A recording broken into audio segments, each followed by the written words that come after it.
शंकर भारत के घने हरे जंगलों में रहता था। जंगल ही उसका सच्चा घर था, एक ऐसी जगह जिसे वो समझता था।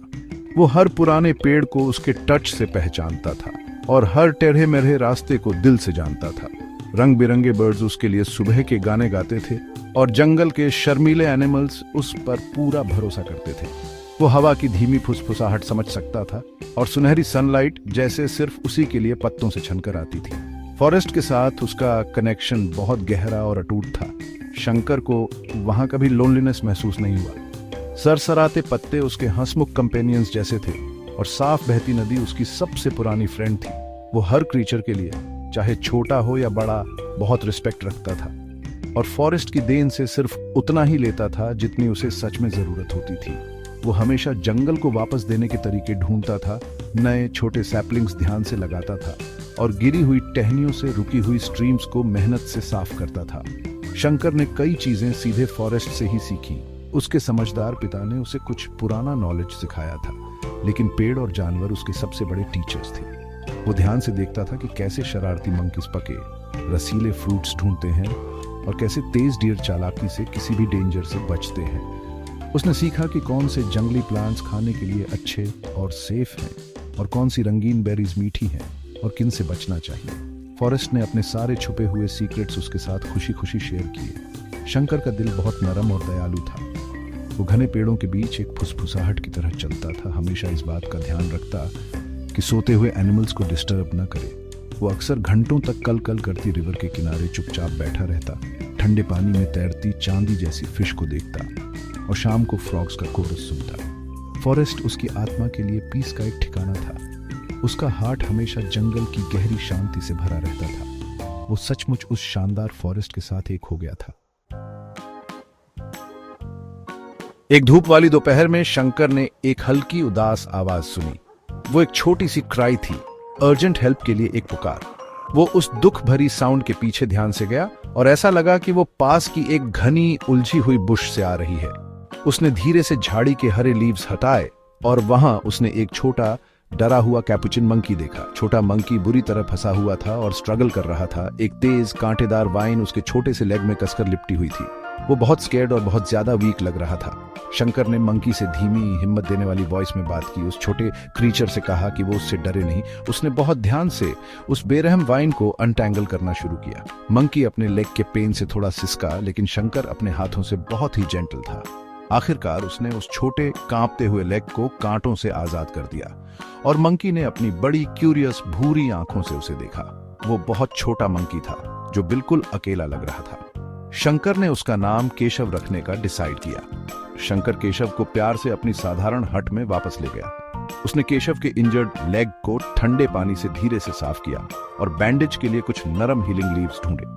उसने केशव को पीने के लिए ताजा साफ वाटर दिया और खाने के लिए एक पका मीठा बनाना ऑफर किया। केशव ने पहले बनाना धीरे धीरे खाया। अभी भी थोड़ा वेरी था, फिर और तेजी से, अब ज्यादा सेफ महसूस कर रहा था। उसने उस दयालु आदमी शंकर पर ट्रस्ट करना शुरू कर दिया और धीरे से चैटर्ड किया एक शुक्राने की आवाज। जल्द ही शंकर की केयर से केशव फिर से स्ट्रांग हो गया। उसका इंजर्ड लेग बिना किसी प्रॉब्लम के पूरी तरह ठीक हो गया। वो आसानी से दूसरे जंगली मंकीज के पास वापस जा सकता था, लेकिन केशव कैपुचिन मंकी ने शंकर के साथ रहने का फैसला किया। वे सबसे अच्छे और कभी न बिछड़ने वाले फ्रेंड्स बन गए। केशव अक्सर शंकर के चौड़े शोल्डर पर खुशी से बैठ जाता था। साथ में उन्होंने विशाल फॉरेस्ट के अजूबों को एक्सप्लोर किया। उनका यूनिक बॉन्ड खास, मजबूत और सच्चा था, जो सबको दिखाई देता था।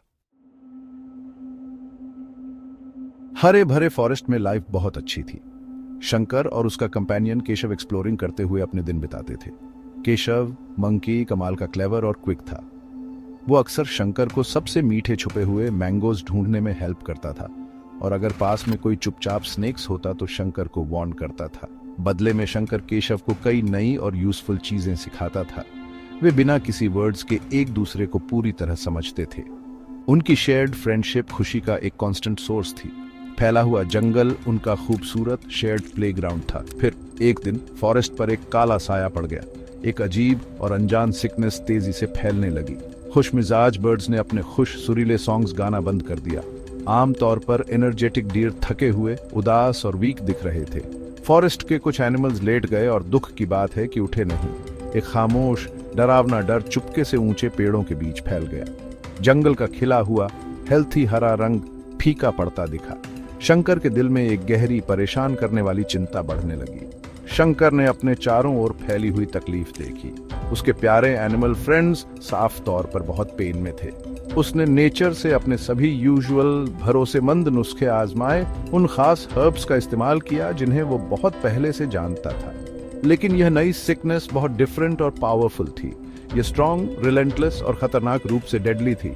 यहाँ तक कि ताकतवर घमंडी टाइगर्स भी अपनी जबरदस्त स्ट्रेंथ खोते हुए दिखे। आमतौर पर प्लेफुल मंकीज सुस्त और बिना एनर्जी के हो गए। फॉरेस्ट धीरे धीरे अपनी जानदार स्पिरिट खो रहा था। शंकर जानता था कि उसे एक्ट फास्ट करना होगा। केशव, छोटे मंकी, ने भी बढ़ते डेंजर को महसूस किया। वो शंकर के बहुत करीब रहता था, शायद ही कभी उसका साथ छोड़ता था। वो चिंता से चैटर्ड करता, उसका छोटा सा चेहरा सीरियस था। वो अक्सर अपने छोटे से हाथ से बीमार एनिमल्स की ओर इशारा करता था। ऐसा लगता था कि वो समझ रहा है कि शंकर हेल्प करने की कोशिश कर रहा है। केशव की चमकदार इंटेलिजेंट आंखें गहरी चिंता से भरी थी। वो चाहता था कि उसका प्यारा फॉरेस्ट होम फिर से खुश और हेल्थी हो जाए। वो अपने प्यारे दोस्त शंकर की किसी भी तरह से हेल्प करने के लिए रेडी था। शंकर ने क्योर ढूंढने का पक्का फैसला किया। वो अपने प्यारे फॉरेस्ट होम को खत्म नहीं होने देगा। उसने बिना थके दिन और रात खोज की। उसने पत्तियों के बीच खास हीलिंग प्लांट्स को ध्यान से ढूंढा। केशव, उसका लॉयल फ्रेंड, उसका छोटा इनवैल्यूएबल हेल्पर था। केशव फुर्ती से सबसे ऊंचे पुराने पेड़ों पर आसानी से चढ़ जाता था। उसने जंगल के दूर दराज के हिस्सों में देखा। शंकर के लिए कई इंटरेस्टिंग लीव्स और अनजान बेरीज लेकर आया। शंकर ने हर एक को बड़े ध्यान और उम्मीद से स्टडी किया। उसे अपने दादाजी की सुनाई पुरानी भूली हुई कहानियां याद आईं। कई दिन खोज के लंबे बेचैन हफ्तों में बदल गए। शंकर लगातार कोशिश से बहुत थक गया था, लेकिन उसने अपनी इंपॉर्टेंट क्वेस्ट नहीं छोड़ी। एक दिन सुबह सुबह केशव अचानक बड़े एक्साइटमेंट से चहचहाया। उसने शंकर का हाथ जोर से खींचा, उसे अपने साथ ले जाते हुए। वो शंकर को एक छिपी हुई धूप छांव वाली वैली में ले गया। वहां एक अकेला चमकदार नीला फूल खिला हुआ था। शंकर ने ऐसा फ्लावर पहले कभी नहीं देखा था। ऐसा लग रहा था कि वो एक नरम कोमल रोशनी से ग्लो कर रहा है।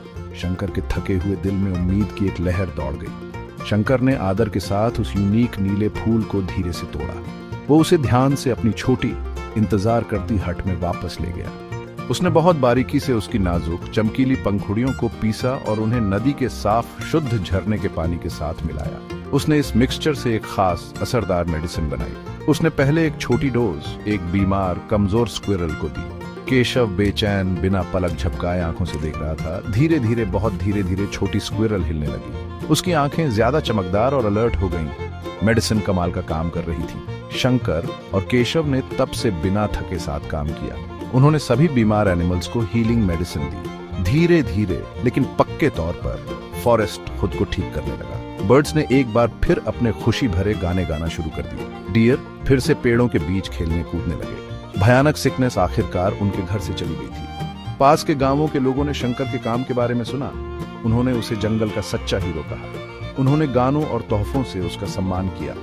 लेकिन शंकर जानता था कि असली हीरोज तो रिजिलियंट फॉरेस्ट था और उसका बहादुर छोटा दोस्त केशव। उनकी अटूट दोस्ती ने उनकी दुनिया बचा ली थी।